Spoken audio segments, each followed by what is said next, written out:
outcome of President Trump's travel ban from 7 Muslim countries? Well, a federal appeals court, they're hearing the case as we speak in San Francisco. Now, a judge has, of course, blocked the ban. That decision is the one being appealed, and also has refused to allow it on a temporary basis despite multiple requests from the White House, as the case is being heard. Now, a decision not expected until later this week at the earliest, and the case is almost guaranteed to head to the Supreme Court. But with a 4-4 split in the current makeup of the High Court, and would there be any thought here to upholding a ruling that comes from today's hearing in San Francisco? Now, one of the judges hearing the case today, by the way, is himself a refugee. He came to the U.S. from Romania when he was only a child. We'll get more in depth on the legal aspects of the case tomorrow with our panel of attorneys, but tonight we're going to focus on the political of the travel ban, Trump's cabinet selections, the push to repeal Wall Street reform, and more. And we do that with Congressman Gregory Meeks. He's a Democrat representing Queens and also a piece of Nassau County, serves on the Foreign Affairs as well as Financial Services Committee. Let's bring this closer to home, Congressman, as we talk about this travel ban, and we'll see what the courts do. You represent arguably one of, if not the most diverse counties in all of America. I'm curious what you heard since this was instituted, the court ruled, and we'll know more with the next step of this tonight, but possibly all the way to the Supreme Court. What do you hear when you go home on this? Well, number one, with these, what I believe actions, these illegal actions, these unconstitutional actions on behalf of the 45th President of the United States, they're very upset. You are right. I live and represent a very diverse district. And so folks are flooding my office. Congressman, what does this mean? I'm scared. I'm not going to leave to go out of the country. These are even individuals who have green cards, so those who have visas. They're all concerned because the acts of this president just seems to them so un-American. And so they're concerned. Some of them were out at the airport, as I was, when the executive orders were initially released, and when they saw some of them are veterans, and their parents were stuck behind the closed door and told that they may have to go back to their respective lands. So people are really concerned. People are deeply hurt, and some are perplexed about the direction that this country is headed in under President Trump. From your constituents, I want to know what you hear from the colleagues, and more specifically, Republican colleagues. When the red lights are off on the cameras, you're in the cloakroom, you're grabbing a bite to eat, what do Republican colleagues say to you when you say, what the bleep is going on here in the last 12, 13 days? What do Republicans tell you they believe is happening with the administration? Well, I think that's a good question, because I think that a number of them are starting to be and are concerned. And they say, well, they don't understand how this president got to where he is with this executive order in particular, but they're also talking about others. But my response to them is that they need to stand up and speak out, because there comes a time where country becomes more important than party.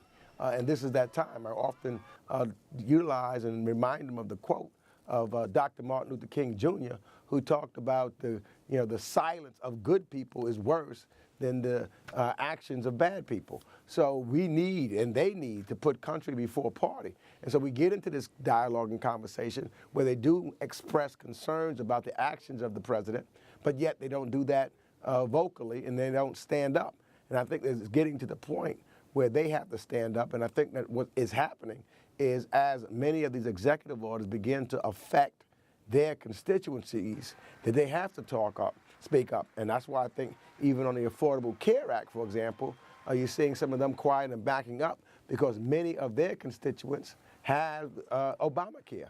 And they know that if you try to repeal it without anything in place, that they will be devastated by it. And so it's the same thing with the executive order in regards to immigrants and refugees. So it's starting to backfire on them. But they have to stand up. It's time for them to stand up and put country above party. Democrats have a choice, and I don't know, I heard different arguments on the best way they ought to go about this. I'm curious your take. One is you fight everything. You fight every single candidate that comes up for confirmation. You fight every single proposal that comes forward. or you pick your spots more carefully. And probably the one that we're going to see this most played out is at the Supreme Court.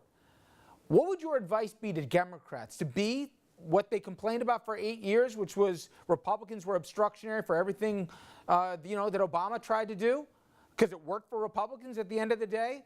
Or should they not always be the party in no?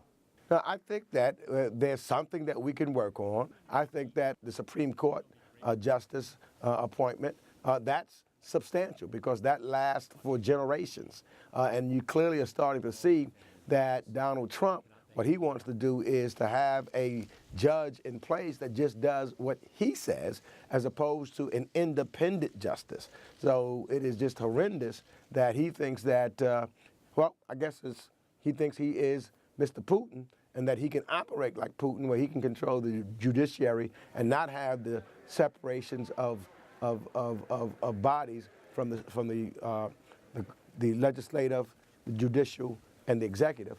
He thinks that he can just run by like Mr. Putin and run everything. I think that we will stand up. Democrats will stand up. I would hope that Republicans will stand up also, because our institutions, our very democracy is at stake here, and we can't let this guy run away and destroy this country. Last thing, obviously, you've been there where events have come to us, whether domestic or international, whether they be tragedies or events that we have to inject ourselves in. But can you ever remember a time where there was more self-created chaos than we've seen here in the last 2.5 weeks?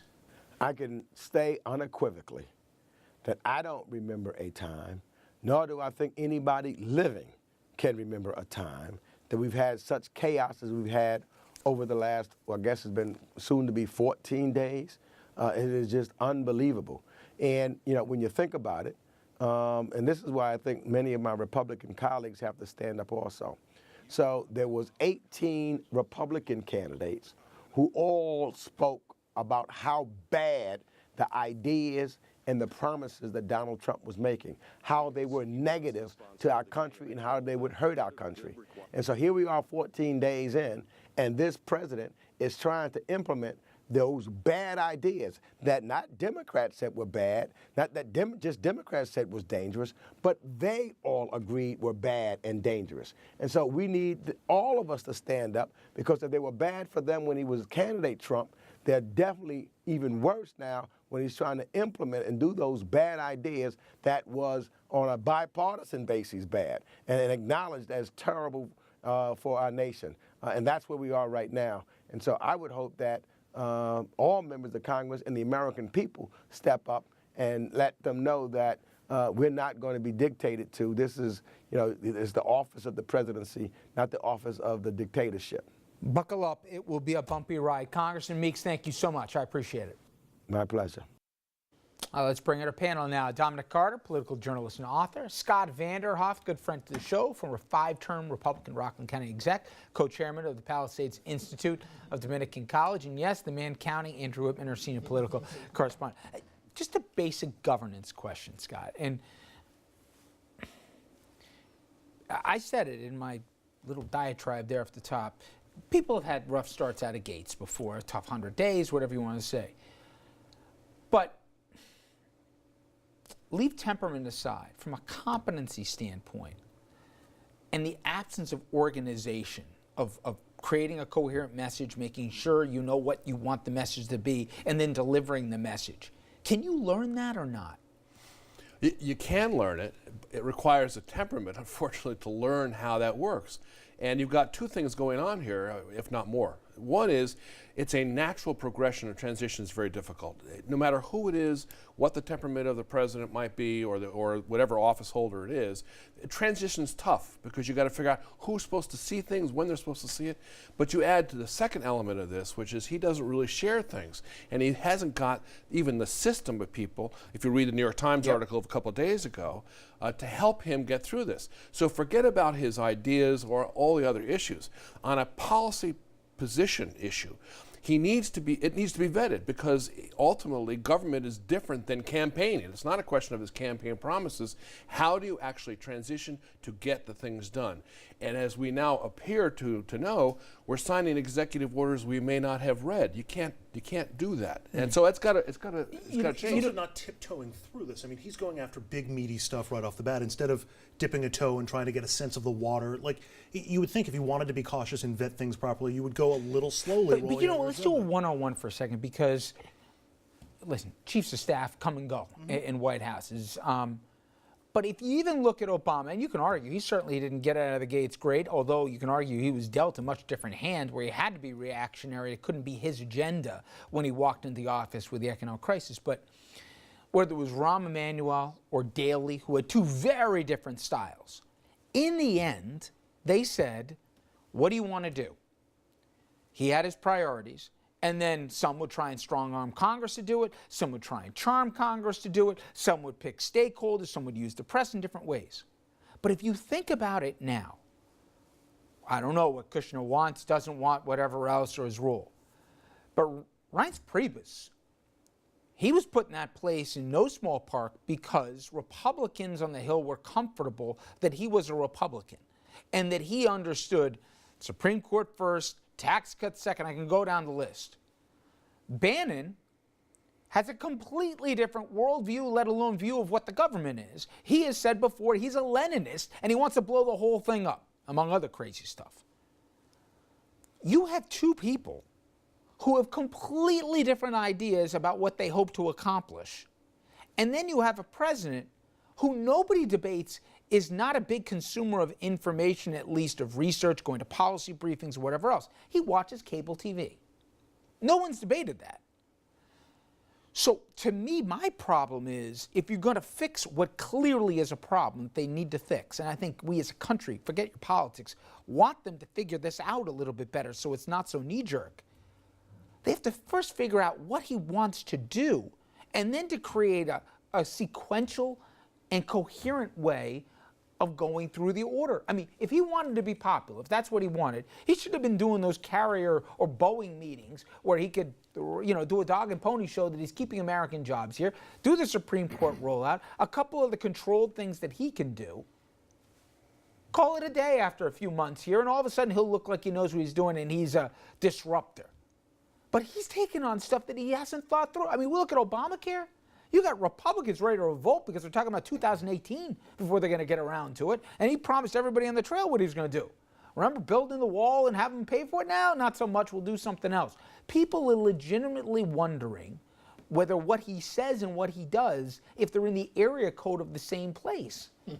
To me, I'm just trying to figure out how he gets from where he is now to where he wants to be. Does he have to pick a horse, an advisor, Dominic? Does he have to figure out a different strategy? I mean, you got literally his staff that's being barred from Sunday shows because they've lied so much in the first 2 weeks and change. I mean, it's not working. I agree with you, but them being barred from the shows, that's irrelevant. That's just media. We're dealing with a president that flies by the seat of his pants. It's as simple as that, Richard. And see, the mistake that we keep making, all of us in the National Press Corps, we're applying conventional political wisdom to someone that defies conventional political wisdom. Do you believe that right now, and he's already said, oh, they're so unfair to me and everything. He clearly thinks that he's having a problem here. He doesn't like to hear the polls that are negative and all the rest. He doesn't think things are going great after a couple weeks. I think no matter what happened, the media was always going to be the boogeyman. No, but he believes things aren't going great. If he wants to turn it around, how does he get there? Well, it depends. See, we may feel he's not doing good, but as long as he has his base, then his people I don't think he thinks things are going great. And that's my point. So, and he does consume news in untraditional ways, maybe, meaning he just watches TV, but he is, more than anyone I know, he sees, he's glued to that TV set. He's put more of them up apparently in the White House than anybody else before, and they're not saying nice things about him. So if he wants to change it, how does he get there? Well, but remember, he watches what those shows that are optimistic and positive generally. He looks at the polls that are positive. And still there's 42, 45%. He watches SNL, which savages him, and he goes on and he talks about CNN, how unfair to him. So while you're right that he's going to listen to Fox, he is sampling some other folks here, and he's getting crushed. Just on a point to follow up a little bit on what you both said, I mean, I think one of the things that he was hired to do by all those folks who voted for him was to shake the system up, go in there and do it. Well, you know what? He's doing it. It's just that it's not done in the normal governmental process. But a lot of those people who support him and say, "Look at this. He's doing this. He's doing that." They'd rather hear, if you're going to do a travel ban, do something that'll hold up. You want to talk about repealing something, have a plan before you go and say something. You want to go. You know what I'm saying? And that to me is my only point. Good or bad, you hate, love his policies. That's not the point. But if you're going to do it, at least have a plan to it. And right now, it just seems, I think you guys said it, knee-jerk. All right. Now, we talk about travel bans and everything in political context, but to a lot of people, this is more than politics. This is life. When we come back, after getting blocked and sent home, many refugees and immigrants now allowed back into the country, but for how long? We're going to be talking to a man who's dedicated his life to helping Iraqis who helped American soldiers on the ground and our government. Stay with us.